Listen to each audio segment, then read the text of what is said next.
Netcare posting a 25% rise in full-year adjusted headline earnings per share to 142 cents. The group saw revenue climbing 10%, declaring a dividend of 40 cents per share. Earlier, I spoke to CEO Richard Friedland and started off by asking him about the shortage of healthcare professionals here in South Africa. We've got shortages across all healthcare workers. Nursing is a particular shortage, and that's the bedrock of delivering healthcare. And then we have shortages amongst doctors, both general practitioners and specialists. And whilst a lot is being done to increase the number of medical schools and the number of people being admitted, taken in, the intakes of medical specialists, it's been a long time coming. And so there is a dire shortage in our country of specialists across the spectrum and of nursing staff. Now, we train more nurses in Netcare in the private sector than anyone else, and we've been doing so for 21 years. But that in itself is not enough. So looking at the UK part of the business, I mean, one of the significant features, of course, of the earnings this time around is the impact of the deconsolidation overall on your earnings. It gets very technical, but of course you're now leasing that property, so that impacts like operating profit and EBITDA. But if you look to the bottom line, you've been able to make a profit this time around, 5.1 billion rand. So what's next? Because you've still got to sort out debt in that property group. Effectively, what we've done, instead of consolidating the property portfolio, we determined last year that we don't really control the property portfolio, so we've deconsolidated, and it's had an effect on the balance sheet, it's had an effect on the income statement. On the income statement, we now have to recognize a rental charge that previously was eliminated when we consolidated the business.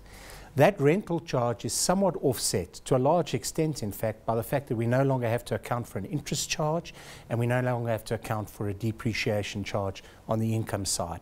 And the only real impact on the income statement is about 61 million rand. On the assets and liability, on our balance sheet side of things, our assets have been reduced because we no longer consolidate and control the property, but at the same time we've had an enormous reduction in our debt.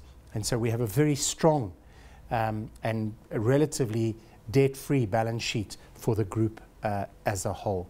And we think that this better reflects the commercial reality in the United Kingdom. Looking forward in the United Kingdom, we are seeing early shoots of recovery in the private healthcare market. There's a 1.1% increase in the number of lives covered.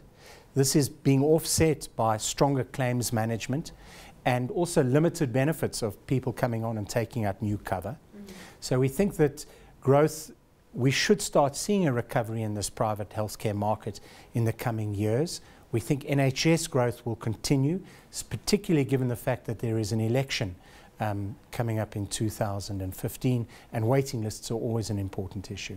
The Lesotho PPP has been one that has been lauded across the world, in fact, for the impact that it's having on Lesotho as a nation, the kind of collaboration between government and the private sector. You see it as an incubator PPP. I mean, what are the lessons that you're taking out of it? Obviously, there must be broad-ranging lessons, and we'd probably have to have a day to get into all of them. But what are the key takeouts in terms of a rollout of a PPP of this type of nature going forward? I think for us what's important about this PPP is a collaboration between public and private, between the government and our private consortium, Tsepong. I think that if you come to Lesotho, you'll see it's not in the leafy suburbs of Johannesburg or Sandton or the southern suburbs of Cape Town, but this is in the challenging environment, the hills of Maseru, in a very poor population, and we've been able to achieve outstanding outcomes and improvements in life expectancy and survival.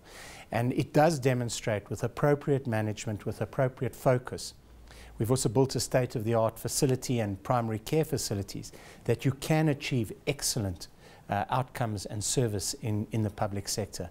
And on a large scale. We're not talking about a small facility. This is 425 beds. There are 3 primary clinics. We've seen a huge demand for services. Our inpatient demand has increased by 51%. We've got a 126% increase in outpatients. But we've reduced pediatric pediatric survival from pneumonia by some 65%. We've reduced the overall death rate, and we're seeing some great outcomes. Does it generate substantial earnings, or will this kind of PPP generate earnings for a Netcare group going forward that will be contribute to a line item of significance? I think if we had many of these over time, the answer would be yes. But remembering that there's a 1.2 billion rand investment, largely ring-fenced here for the Lesotho project. And so it takes a number of years to achieve those returns. But we're confident over time it will certainly meet our own internal hurdles in terms of a return on investment. But one would need a number of these projects in order for it to have critical mass in terms of our overall results. What is important is that we're developing that capacity in one of the poorest countries to be able to run public health facilities. We have that experience of more than a decade on a large scale in the United Kingdom, and this is a very important project for that reason in South Africa.